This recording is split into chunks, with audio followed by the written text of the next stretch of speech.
This is Randy with another cold case that I came across in my old file cabinet by chance. I welcome you back with another case that was just never solved. Another strange occurrence, a puzzling event that I just came across. This story goes back to 1977, and it takes place in the Great Smoky Mountains Park in Tennessee. A place that was really famous for family trips and friends' days out in those days. Many people would visit the park on a daily basis. There were some really good hiking tracks in the park, and those proved to be the main attraction. Both friends and family alike would come to the park and hike together.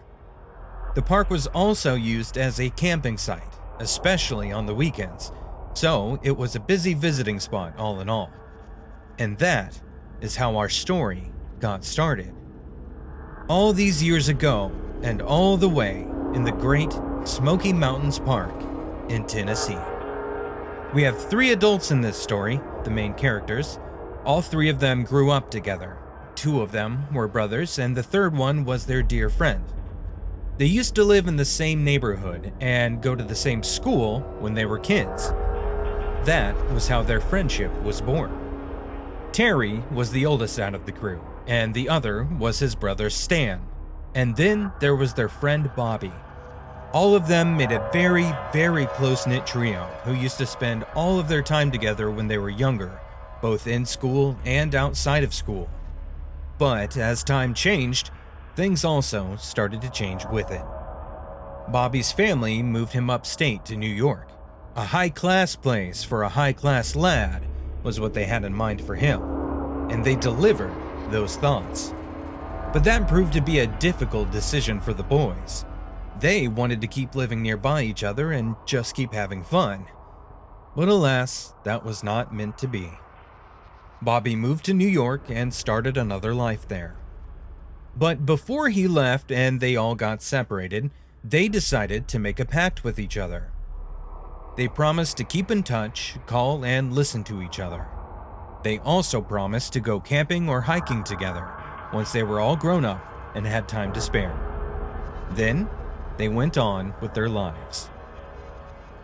All of them completed their high school years and college. Bobby even graduated from a prestigious college in New York. After their studies came their careers, and they delved into them full-heartedly too. Terry started his own business, and that business met a good fate.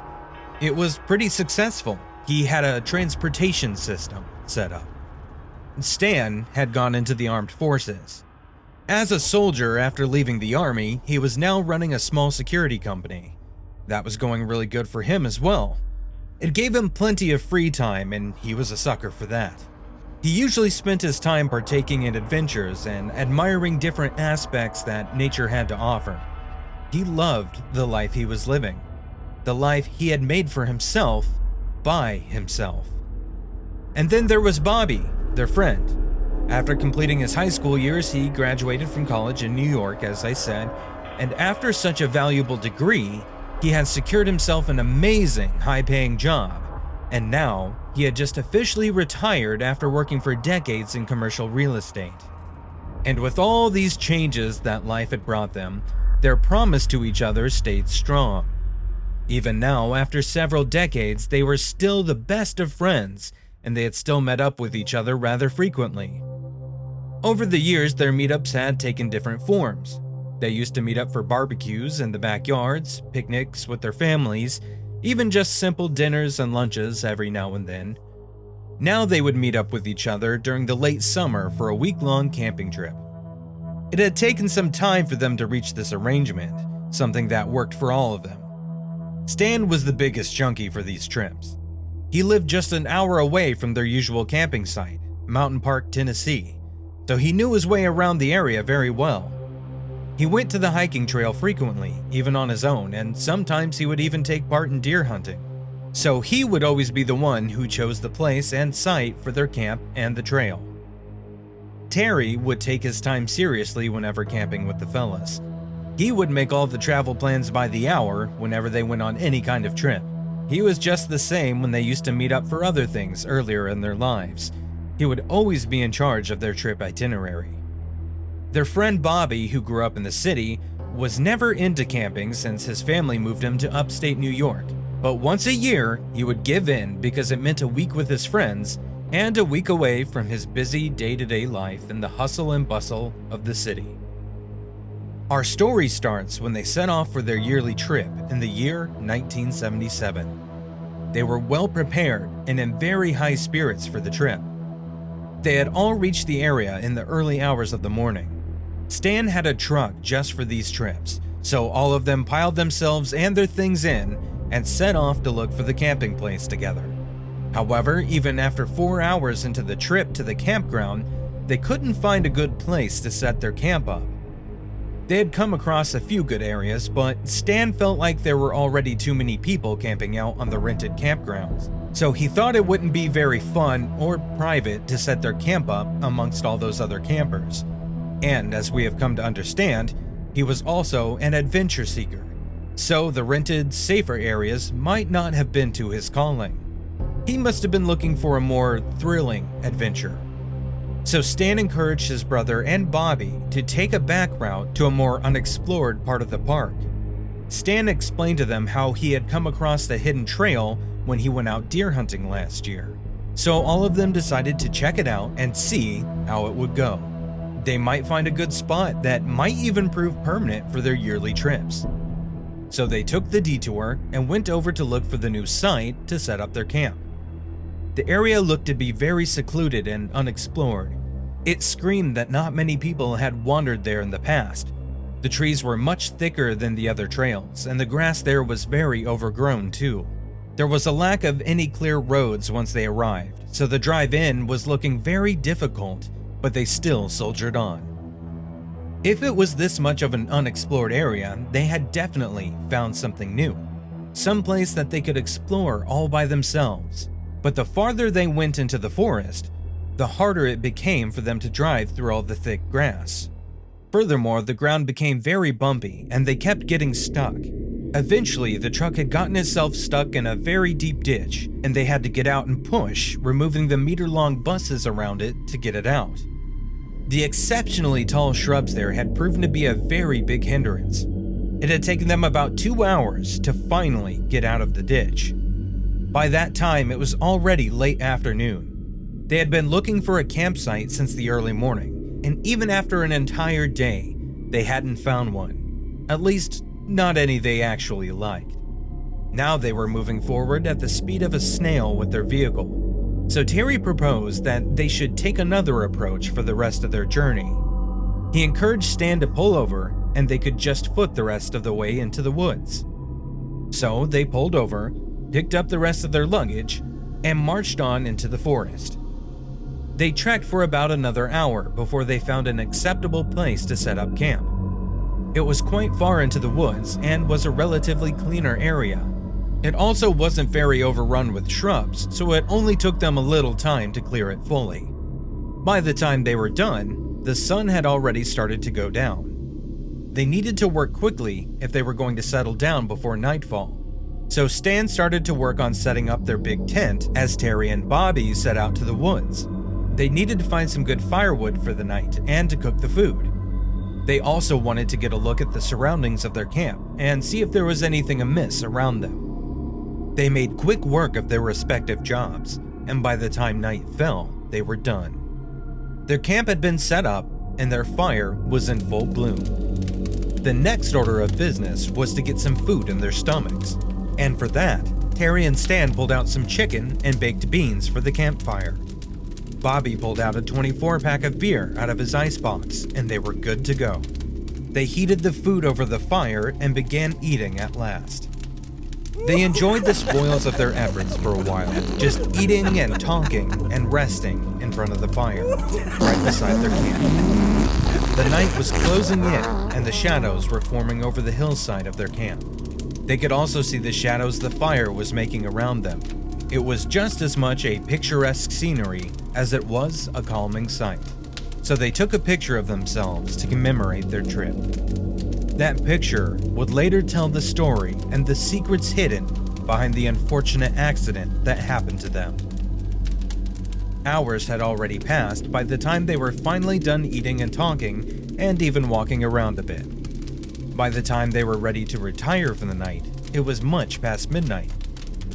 As they were cleaning up the area and going inside the camp, the years of camping experience kicked in. Bobby grabbed all the leftover food from the camp and collected it in a bag. He walked around the camp to give the surroundings a quick once-over to make sure everything was in order. After having a quick look around, he took the bag with the food and decided to hang it up from a tree about 2,000 feet from their campsite. It was a survival hack that they had learned over the years, but not without trial and error though. They had been subjected to wild animals, harmless and harmful, that would raid their camp during the late nights.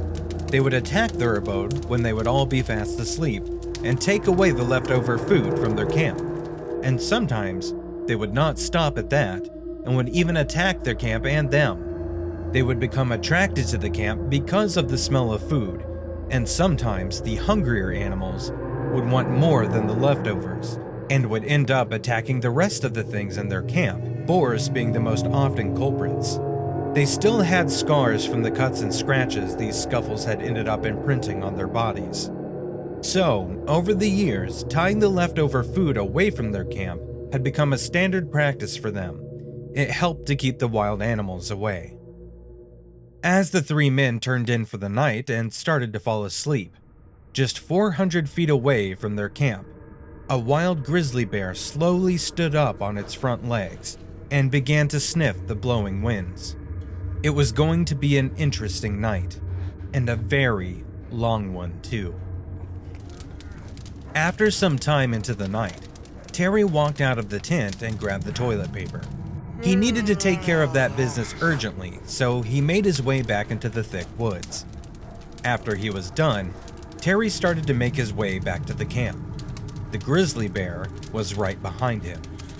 Terry must have been still half asleep, as he could not tell a giant creature was slowly approaching him from behind. Terry climbed back into his sleeping bag just as Bobby stepped out of the tent. He put out the fire with his water bottle as it was going to be daybreak soon. As he turned around, he did not get to do much else.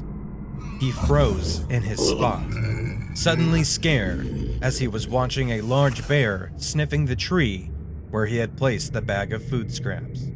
Bobby quickly turned around and ran back into the tent. He hurriedly woke everyone up to warn them of the danger lying just outside of their camp. He told them about the large bear that was getting closer and closer to their camp. He himself was extremely scared at this turn of events, as he was the one that mostly stayed away from such adventures, and in all of his life had never come across a grizzly bear. He felt the least prepared to tackle the situation. But Stan, a bit more used to such situations, quickly took charge. He told the others to calm down and pulled a .45 pistol from his duffel bag. He peeked out the tent, looking for a good warning shot if the bear started to get too close to the camp. The bear had had his fill of the leftovers by then and was now eyeing their camp. Soon enough, it seemed to make up its mind and charged towards their tent. All of them quickly rushed out of the tent lest they get crushed inside. Stan stepped out and opened fire, hitting the bear in the shoulder. The bear stumbled a bit at the sudden blaring sound and the sharp burst of pain, but all it did was seem to have really enraged him. He continued to charge towards them with an angry roar, and in a flash, he landed upon Bobby, biting into his arm. It all happened so quickly they didn't have time to process the situation. Now Bobby was the one howling and crying in pain, and understandably so. A good chunk of his arm was now missing from his body and had become food for a 10-foot tall creature. Stan reloaded his gun and took more shots at the bear, but that did not help him. It just angered the beast even more. Terry was also trying to find a way to distract the bear, but had nothing at his disposal to do so. The fire was already snuffed out and would be no use to them. Now the bear was in full attack mode, and the bullets in Stan's gun had also run out. This had left them completely weaponless.